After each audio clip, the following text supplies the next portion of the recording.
Radhe Radhe. Episode 296 family dinner. Pihu सम्राट को खींचते हुए ऐसे ही किसी कमरे में घुस गई। बाहर खड़े मेड्स अपना मुंह खोले उन दोनों को देखकर खड़े थे। पीहू ने सम्राट को दीवार से लगाकर कहा, मैं आपसे बहुत नाराज़ हूँ। आपने मुझे अपने पास आने से रोका। आपको पता भी है कितना मुश्किल है मेरे लिए खुद को आपसे दूर रखना। एक तो आप मुझे लेने नहीं आए और जब मैं यहाँ आ गई तो आप मुझे इग्नोर कर रहे हैं। क्यों? क्या आपने नहीं कहा था कि घर में सबको हमारे बारे में पता है? बोलो। पीहू अपनी शिकायत पर पिटारा खोले कुछ भी बोले जा रही थी और बेचारा सम्राट उसके एक भी शिकायत को दूर करने की हालत में नहीं था। वो अपना मुंह खोलकर पीहू के पीछे खड़े शिवा को देख रहा था। उसने अपने मन में सोचा, ये मेरे साथ ही हमेशा क्यों होता है? पीहू ने उसके गाल को पकड़ा और उसका चेहरा अपनी तरफ करते हुए कहा, मैं आपसे बात कर रही हूँ। आप वहाँ क्या देख रहे हैं? मुझे देखिए। पीहू ने आगे कहा, हाँ मैं कह रही थी आप आजकल मुझे इग्नोर करने लगे हैं। सम्राट ने कहा, पीहू तुम चुप हो जाओ। पीहू उस पर बिगड़ते हुए बोली, मैं चुप क्यों हूँ? सम्राट, अगर आज शाम तक आप मुझसे मिलने नहीं आए ना तो देखना मैं आपको छोड़ूंगी नहीं। वो ये कह ही रही थी कि सम्राट ने उसके मुंह पर हाथ रख दिया। उसने कहा, तुम चुप हो जा मेरी माँ, कितना बोलती हो तुम। पीहू ने उसके हाथ को अपने मुंह से हटाया और कहा, नहीं, आप सुनो पड़ेगी मेरी। आप मेरी बात क्यों नहीं सुनते? उसने सम्राट का कॉलर पकड़ा और लिया और कहा, कल आपने मुझे मेरे आई लव यू का जवाब क्यों नहीं दिया? क्या आप किसी और को लाइक करते हैं?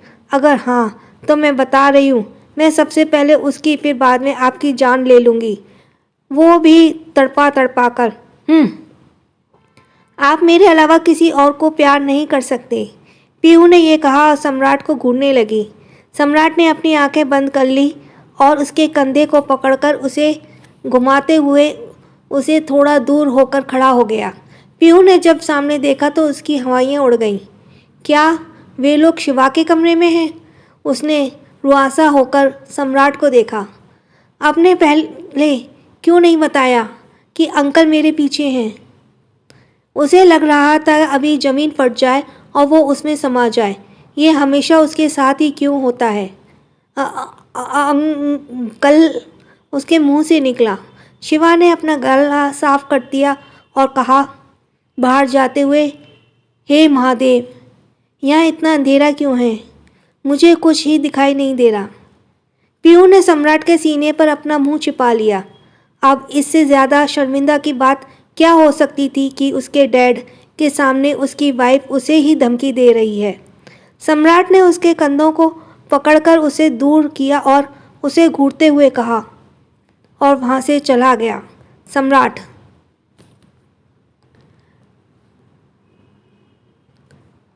सम्राट ने पीहू को इग्नोर किया और चला गया। पीहू अपना सिर दीवार पर मारने लगी। हे भगवान, ये मेरे साथ ही क्यों होता है? क्यों? वो ऐसा कर ही रही थी कि नीलिमा कमरे में आ गई। उसने पीहू को ऐसे करते देखा। पीहू, बेटा तुम ये क्या कर रही हो? पीहू ने यह सुना और उसे देखा कि कुछ नहीं आंटी, मैं बस ऐसे ही। नीलिमा उसे देखकर मुस्कुराई। उसने पीहू का गाल को छू कर कहा, बेटा अब से तुम्हें मुझे आंटी नहीं मॉम कहना चाहिए। उसने कहा तो पीहू शर्मा गई। उसने कहा, ओके मॉम। नीलिमा ने पीहू के सर पर हाथ फेरा और उसे गले से लगा लिया। पीहू उसके इस जेस्चर से खुश हो गई। देहरादून। सोनल अपने डेस्क पर बैठकर काम कर रही थी पर उसका ध्यान काम पर नहीं लग रहा था। उसे देखकर लग रहा था जैसे उसे पूरी रात नींद न आई हो।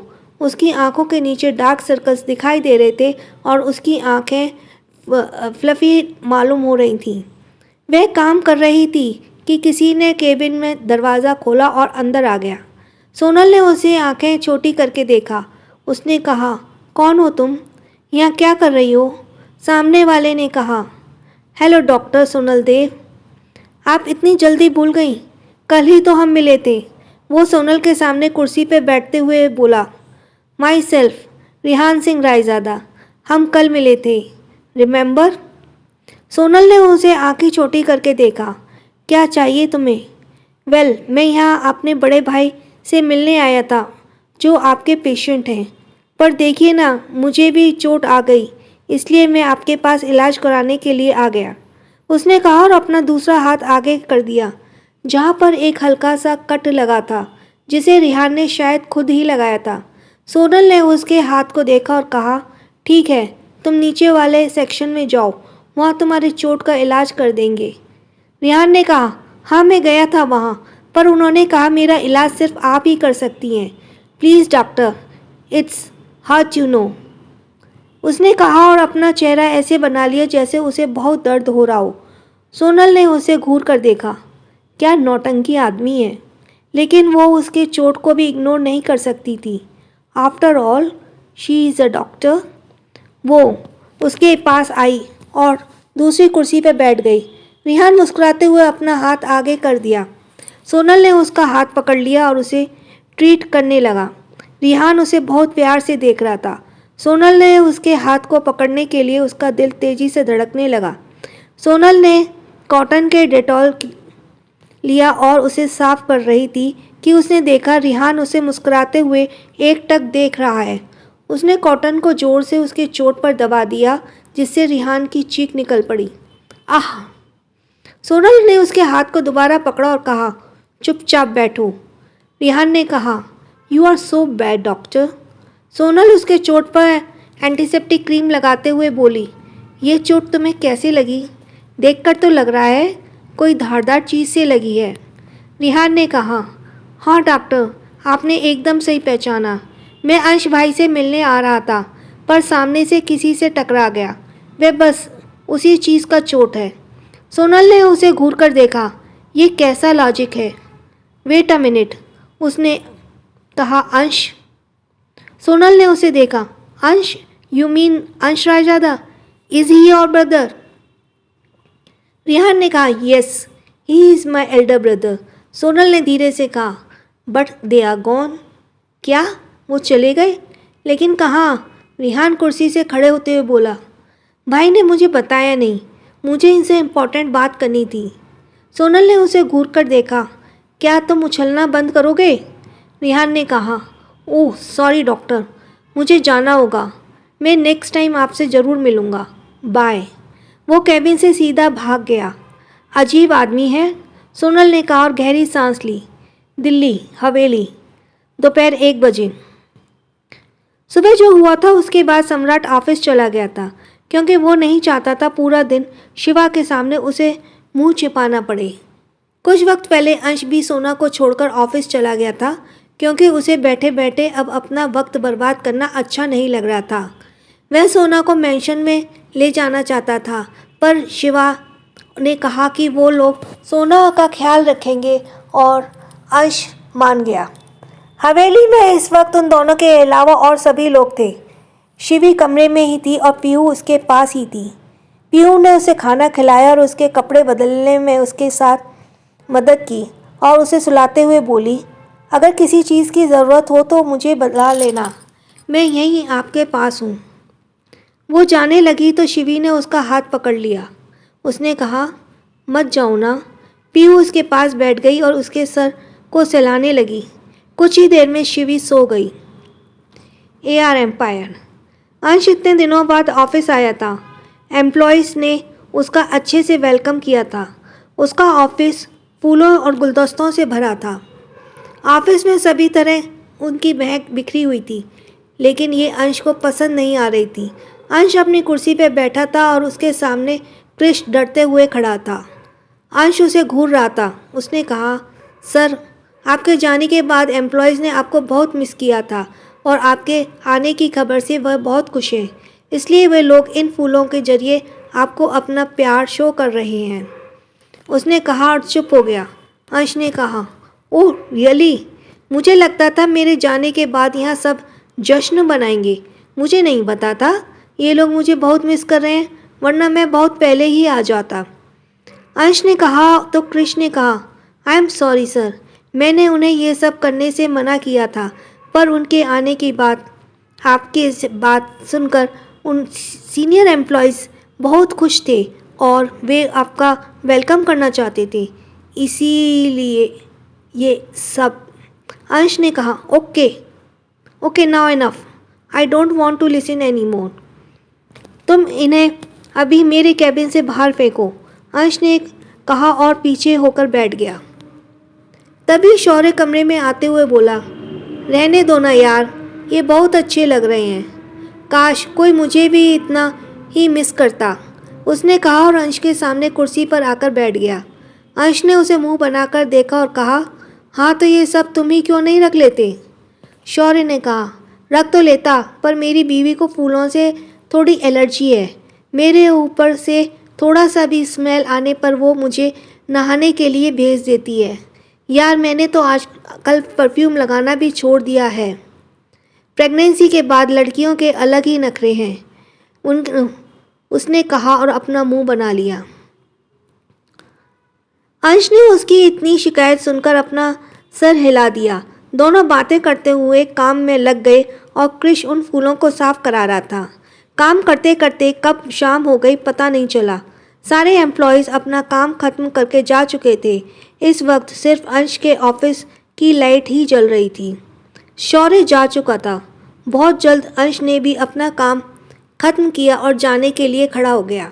उसने अपना कोट लिया तो कृष ने उसका ब्रीफकेस उठा लिया। दोनों पार्किंग में आ गए। कृष ने अंश को गुड बाय कहा। अंश चला गया। उसने जाने के बाद कृष अजीब तरह से मुस्कुराने लगा। हवेली। रात के खाने का अरेंजमेंट गार्डन एरिया में किया गया था। सभी लोगों को अंश और सम्राट के आने का इंतज़ार था। सोना नीलिमा के साथ गार्डन में टहल रही थी। पीहू पूरा दिन शिवी के साथ थी और इस वक्त भी वो उसके पास ही थी। अंश और सोना के वापस आने की खबर सुनकर पूरा शाह परिवार हवेली आ गया। उनके साथ आयांश और सारांश भी थे। आयांश ने सोना को देखा और दौड़कर उसके पास आया। मम्मा, वो उसके पास आया और उसके पैरों से लिपट गया। सोना उसे अपनी गोद में ऊपर उठाना चाहती थी, पर वो चाह कर भी नहीं उठा सकती थी। मीरा सारांश को लेकर सोना के पास आई। कैसी हो सोना? सोना उसके गले लगते हुए बोली, हम ठीक है मीरा आंटी। सारांश अब लगभग 7 महीने का हो चुका था। वो सोना को देखकर पहचान गया। उसके पास आने के लिए मचलने लगा। सोना ने उसे गोद में लिया, उसे पुचकारने लगी। ओह हमारा बच्चा, कैसे हो तुम? हमने तुम्हें बहुत मिस किया। तुमने मम्मा को मिस किया? उसने कहा और उसके गाल को खींचने लगी। सारांश सोना के सवाल के जवाब में खिलखिलाने लगा। सोना हंसने लगी। हाँ, तुम्हारी खुशी देखकर लग रहा है तुमने हमें बहुत मिस किया। कबीर ने सोना के पास आ गया। उसके बिना बताए आने से वो थोड़ा नाराज़ हो गया था। सोना ने उन्हें देखा और उसके गले लग गई। आई एम सॉरी पापा। कबीर ने कुछ भी नहीं कहा। कबीर शिवा और नीलिमा से मिलने उनके बात करने के लिए चला गया। सोना बच्चों के साथ बैठ गई।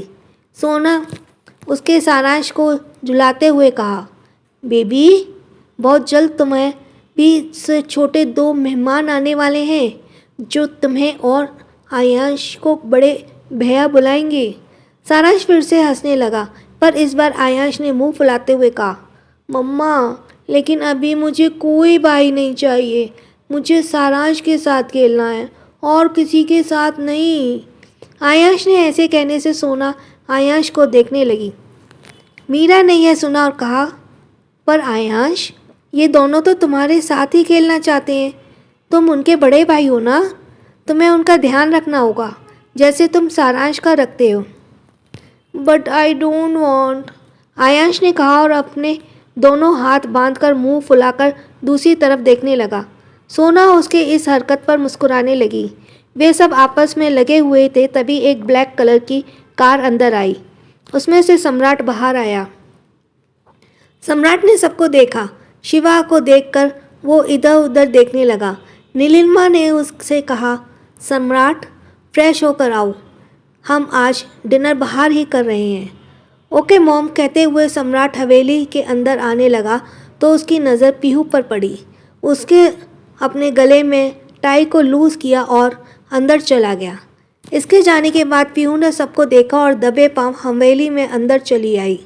सम्राट सीढ़ी पर पहुंचा ही ताकि उसे अपने पीछे किसी के धीमे कदमों की आहट हुई। वो रुका और बिना मुड़े अपनी आंखों के कोने से देखने लगा। उसने देखा रेलिंग के कांच में उसे पीहू की परछाई नज़र आ रही है। सम्राट उसे इग्नोर करके फिर से चलने लगा। वो कमरे में आया और दरवाज़ा जल्दी से पलटकर बंद कर दिया। पीहू का नाक उससे टकरा गया। वो अपना नाक सहलाते हुए बोली, ओह मेरा नाक सम्राट, मैं आपको छोड़ूंगी नहीं। वो अपना नाक रगड़ते हुए गुस्से से हवेली से बाहर आ गई। तभी एक ब्लैक कलर रोल्स रॉय आकर रुकी। उस कार में अंश बाहर आया।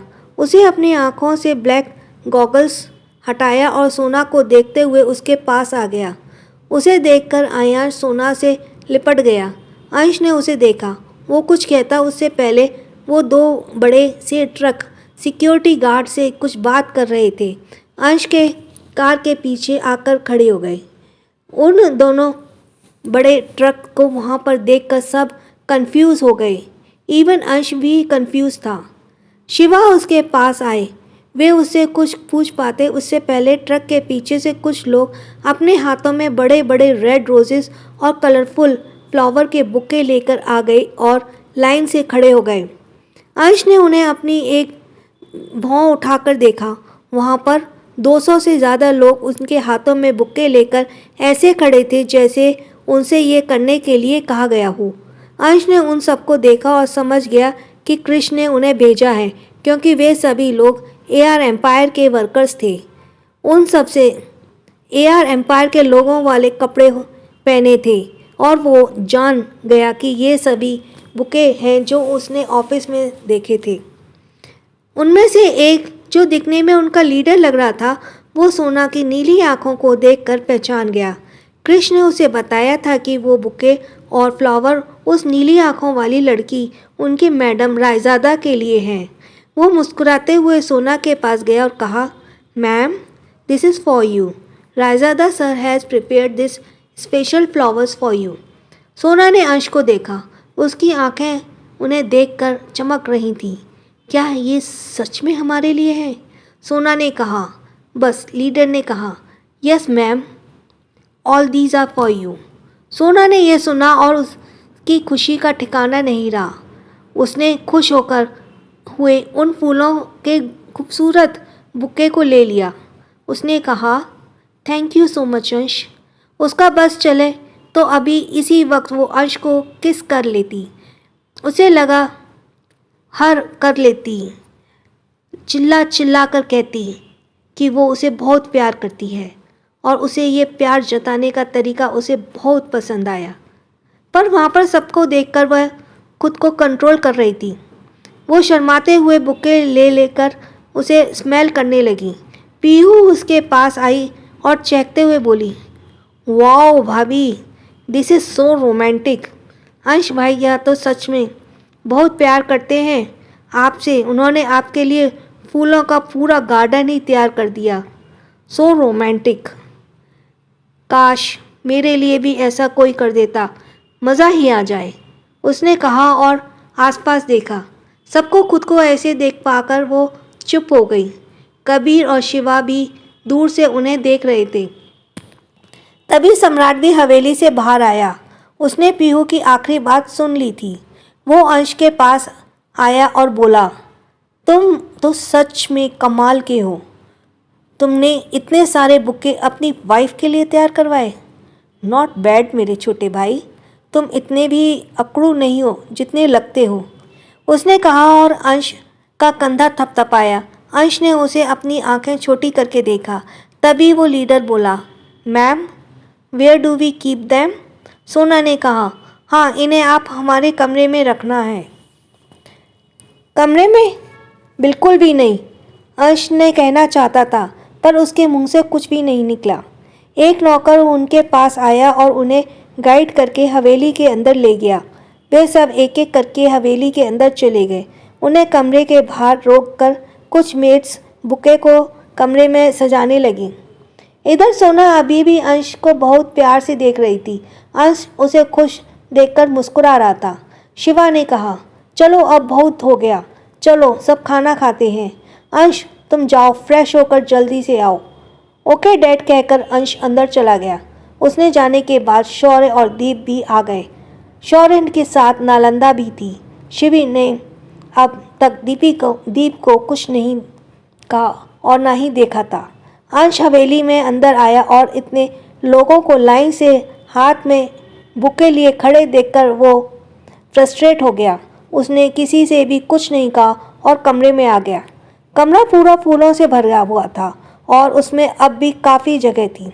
कमरे को देखकर उसने कहा, ये क्या हाल बना दिया है मेरे रूम का, मैं तुम्हें छोड़ूंगा नहीं क्रिश।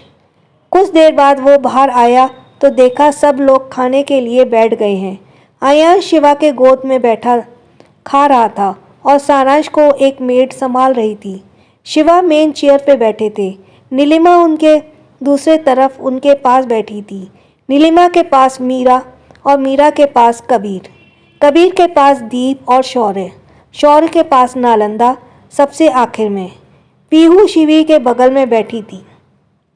टेबल के इस तरफ शिवा के पास शिवी, शिवी के पास पीहू, पीहू के पास सम्राट, सम्राट के पास सोना और सोना के पास की कुर्सी खाली थी।